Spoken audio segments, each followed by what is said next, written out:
Hi, welcome to Nollywood Recap. Today I will be explaining a Nigerian movie called Kwam's Money. The movie is about a guy called Kwam. You can also call him Sweet Boy Q.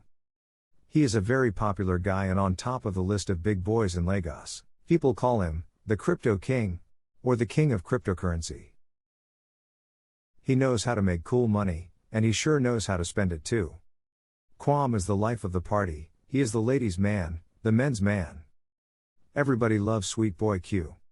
One particular night, Kwam went to club as always. Only to find out that the manager has given his usual table to another lady. The lady goes by the name, Aussie. Kwam was livid. He wasn't going to take that. He offered take up all her bills in exchange for his favorite spot in the club. He even offers her money. Typical Kwam. Aussie was unimpressed. That is unusual. It is rare to see a woman turn down money. So Kwam took a liking to her. Aussie asked him to join her table. She seems to have developed interest in him too. So they talked, danced, and have fun together. Later that night, she took him to a private club and later to her yacht. They were having a great time together. She keeps giving him recreational drugs. It is obvious she wanted to get Kwam as high as possible. Anyways, Kwam was having the best night of his life until Aussie got a business call. Kwam overheard the conversation Aussie was having on the phone. Out of curiosity, Kwam asked her what she does for a living. She replied that she is an international investor. And she had to go and attend to business. Kwam is not happy to see her go. She insisted on leaving. Because she had a deal she have to close. Kwam, wanting to impress her, expressed interest to invest some of his money. So Aussie took him along to Avatar Investments to meet a woman named M. M had a funny Italian accent. Kwam is either too high or too full of himself to see through the scam. Emi promised to let him in on the deal provided he make payment immediately. Kwam agreed. He transferred 500 million worth of Bitcoin. He hoped that he'd get to spend the night with Aussie. But Aussie left him frustrated. In the next scene he was sleeping on the bathroom floor, when a call from the Bitcoin company woke him up. At first, he couldn't remember anything from last night. But slowly his memories came back. Some people wouldn't know a scam, even if it bite them in the ass. Kwam was in complete denial. His friend, Rotimi, had to repeatedly persuade Kwam that he has been scammed. Rotimi offered to help him by taking him to his cousin Hadiza. Hadiza heads the cybercrime unit in the police force. She herself had been on a case of a scam organization called the Baro Baro Boys. She has Aussie's picture on her investigation board. Immediately Kwam saw Aussie's picture, he recognized her. Things started to unfold. Hadiza made it clear that Aussie have several alias that she goes by and Aussie is not even her real name. It is now crystal clear that he has been scammed by the Baro Baro Boys. Hadiza assured Kwam that he will get his money back, but not until she builds up her case. It could take 2 to 3 years to build a case. Kwam is extremely disappointed, so he decided to get the money back himself. He went back to Avatar Investment Office, where Aussie took him to, but to his surprise the offices are empty. He went to the building manager. The manager claimed he has no knowledge of such company in the building.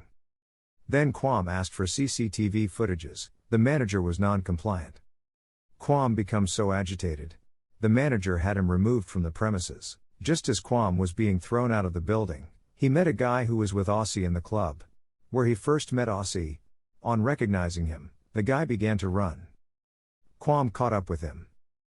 After some back and forth between them, the guy, Emeka, agreed to help Kwam get his money back for a percentage. At this point, Kwam is desperate. He would make a deal with the devil himself to get his money back.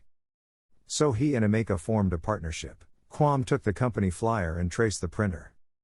He offered bribe to the printer to disclose address he delivered the flyers to. Kwam together with Emeka went to the address, and he found Aussie there.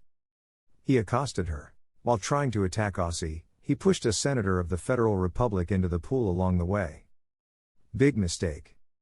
In a matter of seconds, he has been surrounded by gun-wielding security men.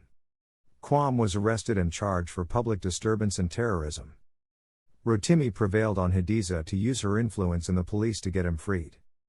which is pretty difficult due to the nature of his charges. He is to be held without bail. So it will take some time before Hadiza could help him. That sounds like typical Hadiza. She always need time. In the next scene, Aussie and her crew came to visit Quam. Before Aussie could say anything, Quam grabbed her. But Emeka out of the blue, changed from the timid fellow he has been portraying since the start of the movie. He grabbed Kwame and put him under control skillfully. Aussie and her accomplices offered him his freedom in exchange for his cooperation. As soon as Kwame regained his freedom, they had Kwame take them to his home. And then they began to manipulate him, to help them steal money from his ex-girlfriend Tahan. All he had to do is insert a flash drive in his ex's computer.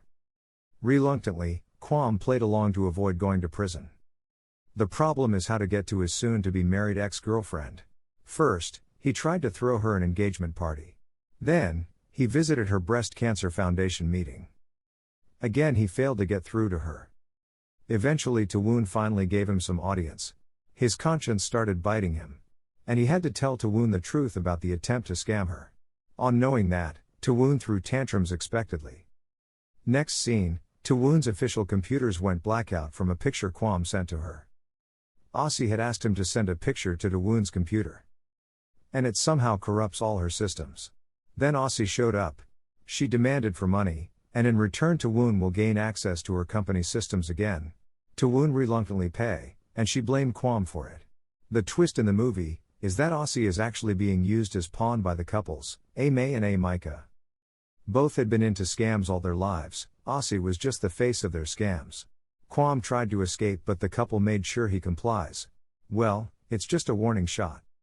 Long story short, Quam agreed to work with the police, ignoring all the threats made by May and Micah.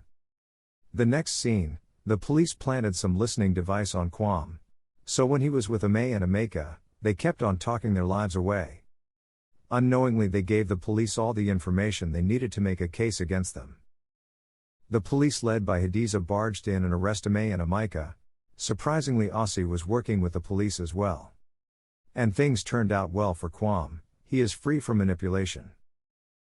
Aussie gave Quam a kiss out of the blue, marking the end of Quam's problem, and the end of the movie. Well, that's it for Quam's Money.